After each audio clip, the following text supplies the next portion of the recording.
Oh Lord, not a single housekeeper has ever lasted more than one morning in this mansion. The three triplets hurled paint, set toy traps, and were determined to drive away any adult who dared to stay in the Anderson estate.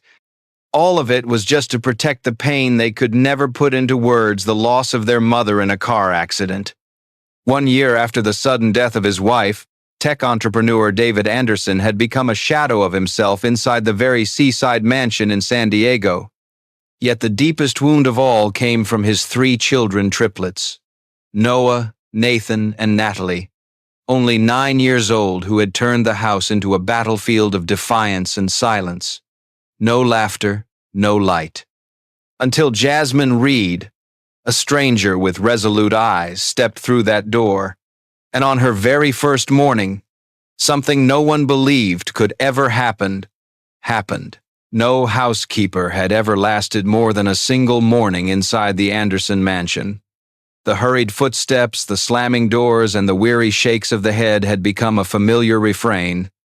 Yet on that morning, when Jasmine Reed first stepped into the grand hall, she had no idea she was about to enter a very peculiar battlefield. California sunlight streamed through the wide glass panes, exposing the chaos in its entirety. Red and blue paint splattered like blood and weeds across the gleaming wooden floor.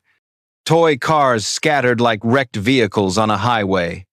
Teddy bears and dolls strewn everywhere, turning the room into a carefully orchestrated war zone. Upstairs, the family portrait still hung crooked, as if to remind them of a past no one dared to touch. The triplets Noah, Nathan, and Natalie peered out from behind the staircase. Their eyes, mischievous and feral yet defiant, followed the every move of this unfamiliar woman. They were not afraid. On the contrary, their faces lit up with a cruel thrill. Another victim, about to flee. They did not want any adult stepping in and pretending to care. They only wanted to ensure this house stayed forever locked away from the outside world. In their memories, every previous housekeeper had screamed, threatened, or burst into tears within minutes. Some stepped on Legos, collapsed, and stormed out. Others tried to clean but soon exploded, shouting, and disappeared before lunch. These were victories the three children proudly claimed, the only power they held in a home that had lost its mother. But Jasmine did not react as expected. No complaints, no sighs. She set her tote bag down on the floor, her heels pausing for a brief moment, yet her gaze did not falter. She calmly stepped through the paint-streaked mess, knelt amid the wreckage, and quietly began picking up toys. A doll with a torn shoulder, a chipped Lego brick, the tiny fragments of a once-whole family. Her hands moved slowly yet steadily, as if she had known this scene for a long time, neither angry nor pitying, only with a serene acceptance. She gathered every piece of chaos as though she were gathering the shattered fragments of this house itself. From the staircase, the children's eyes wavered. Noah frowned, certain that one scare would be enough to send the woman running. Nathan clenched his arms, waiting for an outburst. Natalie, gentler and more reserved, tilted her head, a flicker of confusion glinting in her eyes. As Jasmine pulled the trash bag closer, she never looked up, never sought their attention, only continued with her task. That silence weighed heavier than any scolding. It was not surrender, it was a quiet challenge. In that moment, the three children froze. They heard no screaming. They saw none of the familiar signs of rage. Instead, they witnessed a woman facing their chaos with a calmness almost foreign. Noah, the most headstrong, stepped out first. In his hand was a paintbrush still dripping red. He did not throw it. He simply stared at Jasmine, then placed it into the bucket of water nearby. Nathan, more rigid, tugged the trash bag closer, his shoulders tightening as if conceding defeat. Natalie slowly bent down, picked up a rag, and wiped away the streak of blue paint at the foot of the stairs. None of the three understood why they were doing it. Perhaps Jasmine's calmness was a mirror, forcing them to confront the chaos they themselves had created. And then, within the heavy silence, a laugh escaped. No one knew from whom.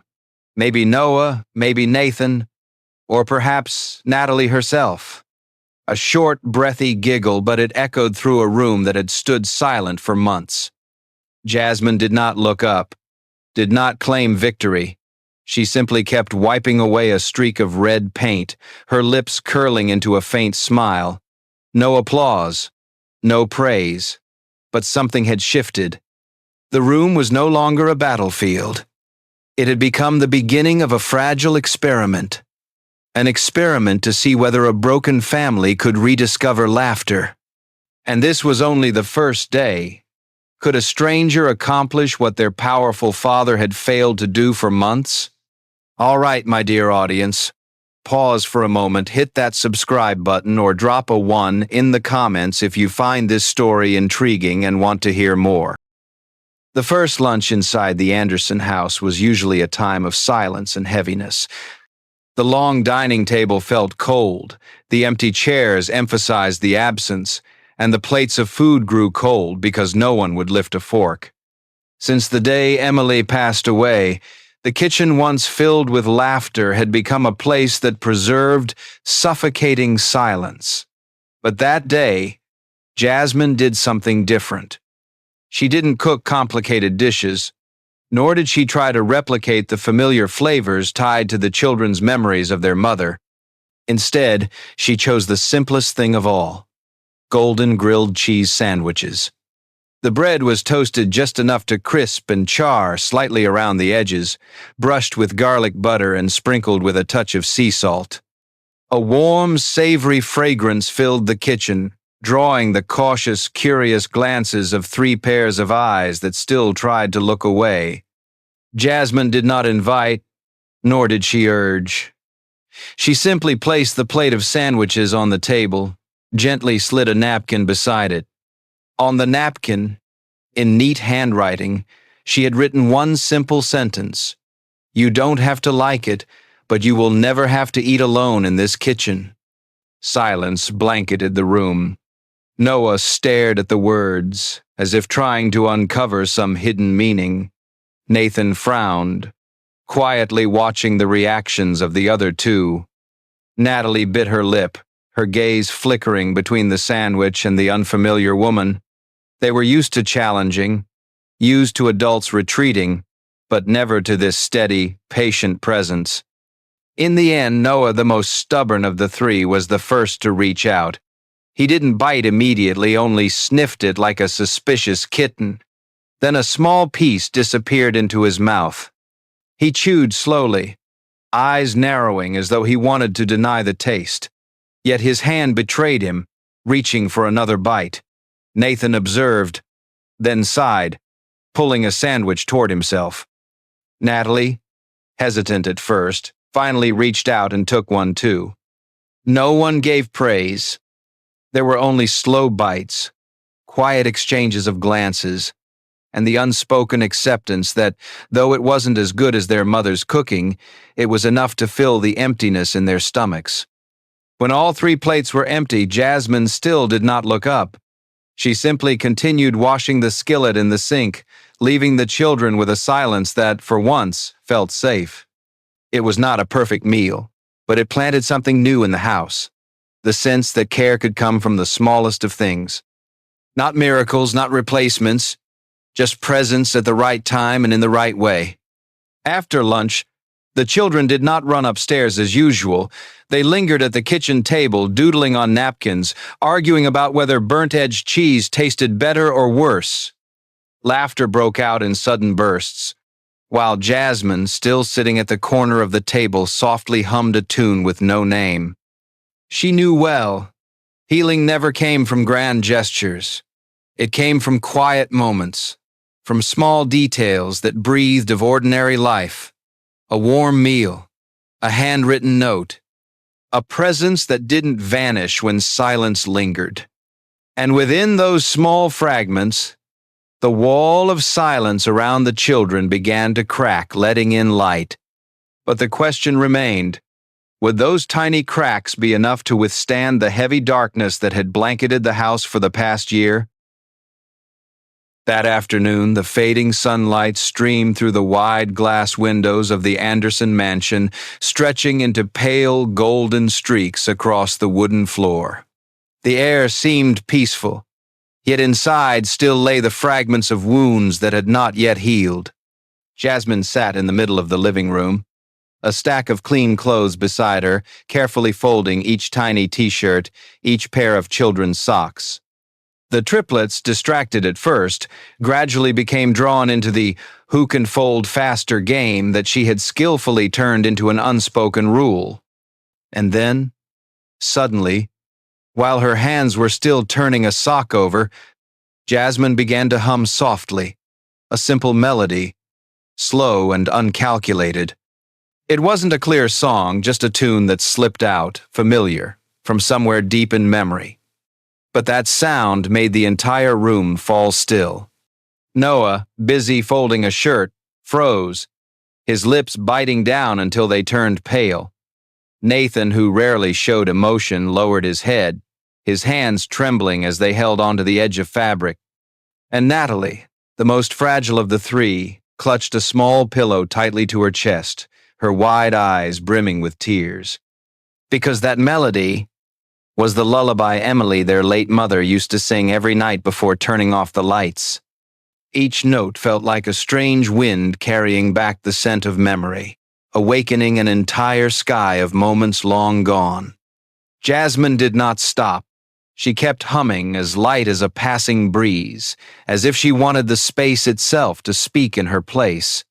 She didn't try to comfort, nor did she force words to fill the silence. She simply let the melody drift through the room, seeping into every corner, soaking into the hearts of the children who longed for a fragile thread that tied them to the past. And then, the miracle happened. The three children, as if by instinct, all sat down on the floor. No longer little warriors of defiance, they sat close together, their eyes quietly following the woman, as though they had found their mother's breath somewhere in that fragile breeze. No one spoke a word, yet the silence carried more meaning than 1,000 sentences. At that very moment, David returned. He opened the door, stepping into the foyer with the same heavy weariness he had come to expect, bracing himself either for cutting silence or scattered arguments. But this time his ears caught something different. Not the crash of toys, not the suffocating quiet, but a gentle melody drifting from the living room, interwoven with soft giggles.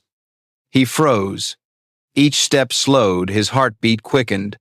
As his eyes crossed the doorway, the sight before him stunned him.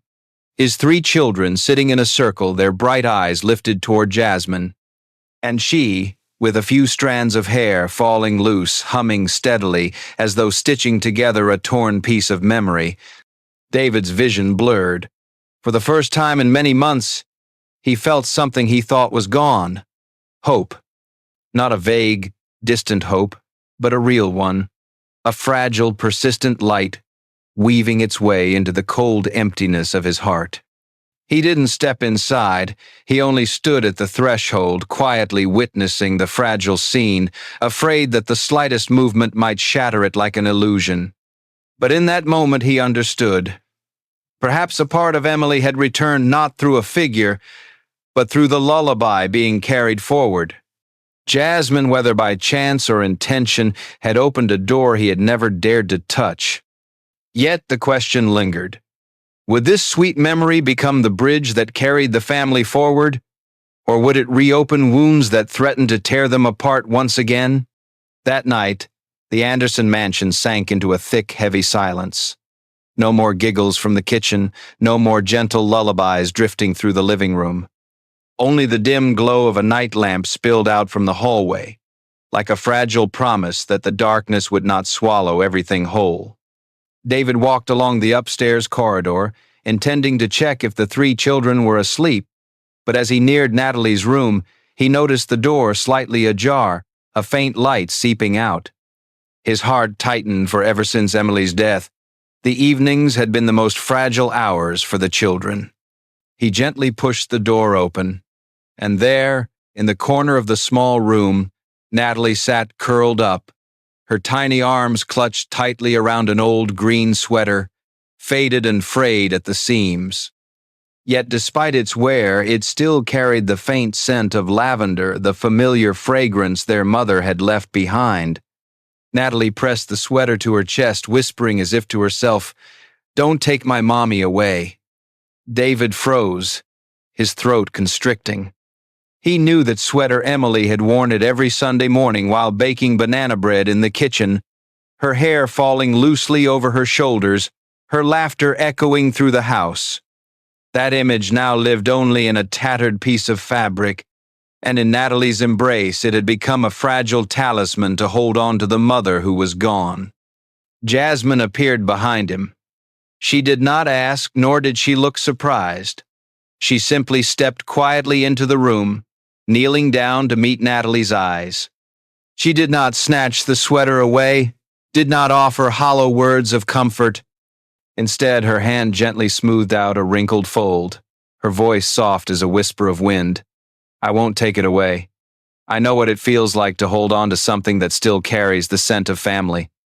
Natalie lifted her gaze, her eyes glistening, and then, like water breaking through a long blocked dam, tears spilled down her young face. The sobs were not violent but trembling, as though each drop carried a fragment of memory that had never healed. The sound of her sobs brought Noah and Nathan running from the next room. Without needing explanation, the boys sat down beside their sister, wrapping their arms around her. 3 small bodies curled together, finding warmth in each other's presence. There were no promises, no reassurances that everything will be fine. Only tears and arms that held tight. David, standing at the doorway, suddenly felt his own eyes blur. For months, he had tried to be strong, tried to conceal, tried to maintain a hollow order inside this house. But it was this very scene before him that made him realize some wounds do not need healing through advice or logic. They only need someone to sit nearby, to allow themselves to cry, to allow themselves to be weak, to allow themselves to remember. Jasmine remained there, not intruding on the children's embrace. She simply stayed, silently present as a patient witness, letting them know their pain was not invisible, not abandoned. In her eyes, there was no pity, only understanding, calm and unwavering. And then, after many long minutes, the crying softened. Natalie rested her head on her brother's shoulder, her small hand still clutching the sweater. Noah gently patted her back, while Nathan sat still, his eyes fixed on the distance, as though forcing himself to accept that the memory would always remain. David quietly closed the door. He leaned back against the wall, his hand clenched, his heart filled with a bitter truth. He too needed to cry like his children, but he had forgotten how. So what more would Jasmine do, not only to mend the 3 children, but to unlock the heart of a father who had buried his feelings for so long? Can you guess what happens next? Take a moment to relax and don't forget to hit subscribe or leave me a comment telling me where you're watching from and at what time. It's a joy to know I have your company from all around the world. Just as the wounds inside the Anderson home had begun to close a little, outside, another wave was beginning to rise. The city of Charleston, with its red brick streets and picture-perfect white-roofed houses, still carried a thick layer of prejudice. There, polite handshakes and gracious smiles often came with hidden judgment, especially toward those who dared to step outside the mold. And tonight, at a lavish charity gala, that polite facade was ripped apart by a single fleeting moment. The ballroom glittered under chandeliers, the sound of violins weaving through the clinking of crystal glasses. David was present with his 3 children, and naturally, Jasmine had come along. Though she wore only a simple navy blue dress, she stood out like a shadow adrift in a sea of dazzling evening gowns. Many eyes glanced her way, assessing, whispering. To them, she was nothing more than an outsider, and her presence beside the Anderson family was something they found hard to accept. In a burst of childish energy, Natalie reached for a glass of grape juice. Her small hand slipped between the trays of drinks, and in a careless second the glass tipped. The deep red liquid spread across the expensive carpet, the stain vivid against the elegant backdrop of the party. The music seemed to falter, and hushed murmurs began to ripple through the crowd. A middle-aged man, his face cold and stern, turned and spoke in a voice laced with mockery, loud enough for many to hear. That was the maid's fault. She should have seen it coming and stopped it. The room fell silent for a heartbeat. Jasmine immediately bent down, grabbing napkins, blotting at the spreading stain as if it truly had been her fault. Her loose hair tumbled forward, shielding her face, though not enough to hide the flicker of unease in her eyes. She offered no explanation, no protest. She chose silence, because she knew sometimes arguing only fed the prejudice. The air grew heavy. Gazes fell on her, some pitying, others mocking. The children, wide-eyed and bewildered, looked around, their small hearts tightening. And at that very moment, David rose to his feet. He set his wine glass firmly on the table. His voice rang out, clear and deliberate, slicing through the whispers. "She is not the maid. She is the reason my children know how to laugh again." The words dropped into the ballroom like a hammer. No one dared to breathe. Every eye turned toward the Anderson family, and for one suspended moment, Charleston's polished elegance seemed stripped bare. The whispers shifted into curiosity, into envy. Some covered their mouths, gossiping. Others frowned in open disapproval. Still kneeling on the floor, Jasmine's hand froze on the stain. She looked up, her eyes meeting David's. No words were needed. In that gaze alone, she understood. He had chosen to stand beside her. Not out of duty, not for appearances, but because of a truth within the depths of grief. It was her presence that had brought life back into the house. But that public defense also meant another door had just opened. From this day forward, she would face rumors, suspicion, even subtle attacks. Charleston society was never quick to welcome an outsider into their world. David may have spoken up in her defense, but the storm of society was only just beginning. And Jasmine knew the greatest test lay not inside the Anderson mansion, but out there on the red brick streets, where every step would be watched and judged. The question was, would she have the strength to stay when an entire community began to turn its back? After the charity gala, Charleston buzzed with whispers. People murmured that David Anderson had lost his mind for bringing into his family a woman who didn't belong to their circle. The cruelest voices went further, calling Jasmine a shadow replacement, a stain on a household once considered exemplary. Yet, while the world outside raged, behind the mansion gates another story quietly unfolded. A story of patience, of small details stitching a broken home back together.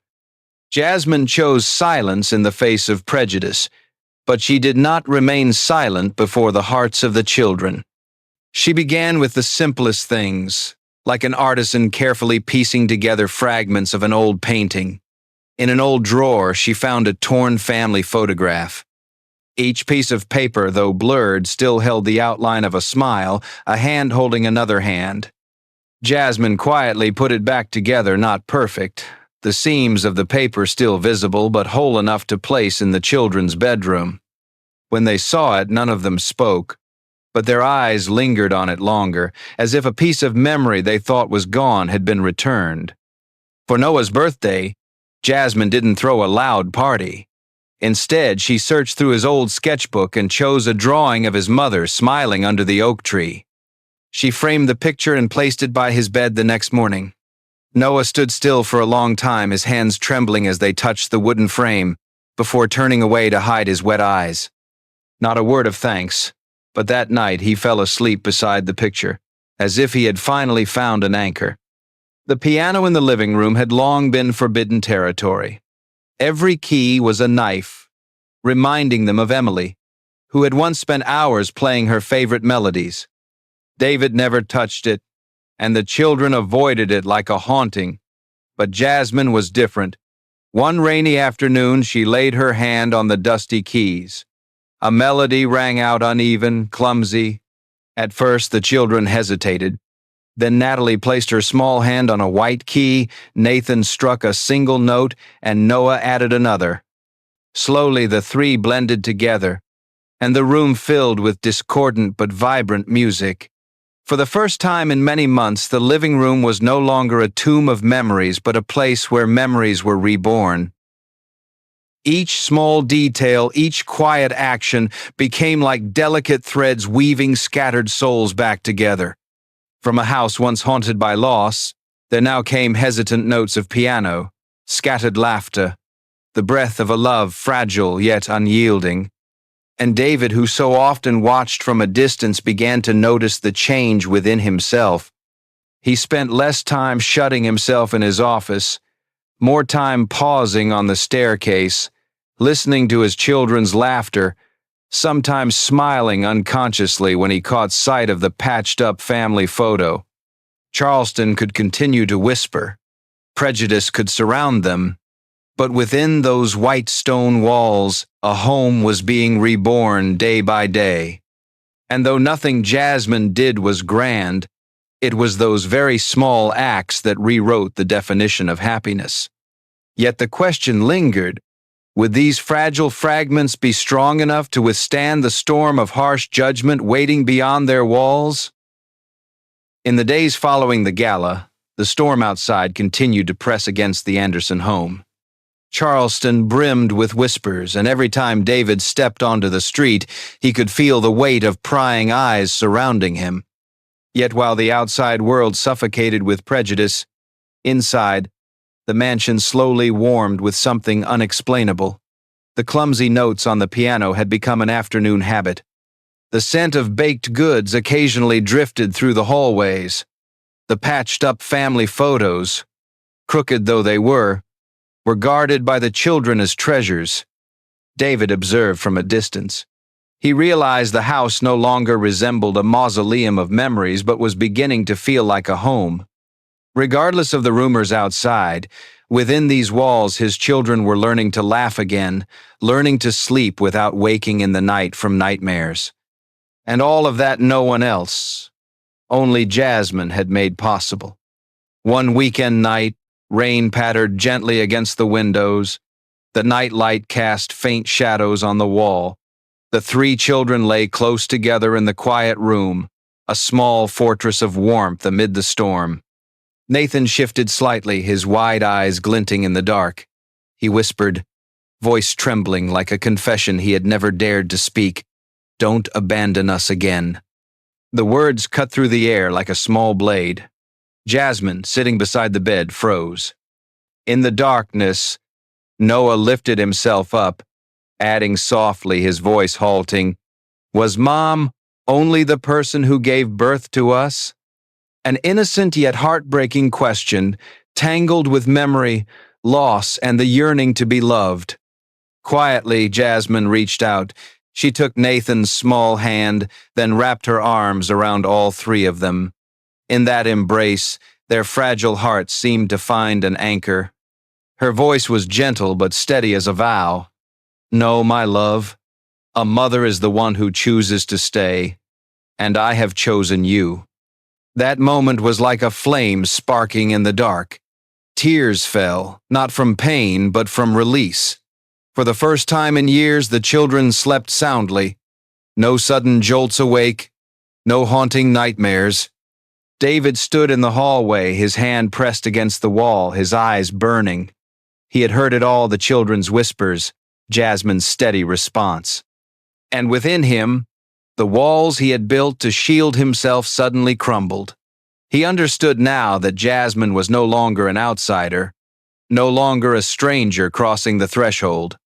She was an inseparable part of them. She was family. No declarations were needed. No ceremony required. That choice, the choice to stay, had rewritten the definition of family inside the Anderson home. Family was not only bound by blood, it was the place where someone was willing to hold your hand, even when the entire world turned its back. But the question remained, would this fragile love be strong enough to withstand Charleston's growing harshness, or was there an even greater storm waiting to test them all? 6 months later, 2 frames hung on the staircase wall of the Anderson mansion. One held Emily's green sweater, pressed behind glass, preserving the fragrance of memory. The other captured a radiant photo of David, Jasmine, and the 3 children embracing on the front porch. No one replaced anyone. Emily would always remain a sacred memory, but Jasmine had proven a simple truth. Family is not only where we are born, but also where someone chooses to stay despite prejudice, despite the storms. That is the lesson this story hopes to share with each of us in America today. Love and patience carry the power to heal, stronger than any social judgment. Families may not always be perfect, but when love is strong enough, it can turn broken pieces into a home. Thank you for walking alongside this story. If you felt the value of the Anderson family's journey, leave a comment right now and share this story with your friends and loved ones across the United States. And what do you think, has Jasmine and David's journey truly reached its end, or is there a greater challenge still waiting ahead? Perhaps part 2 will reveal the answer. Would you like to see it?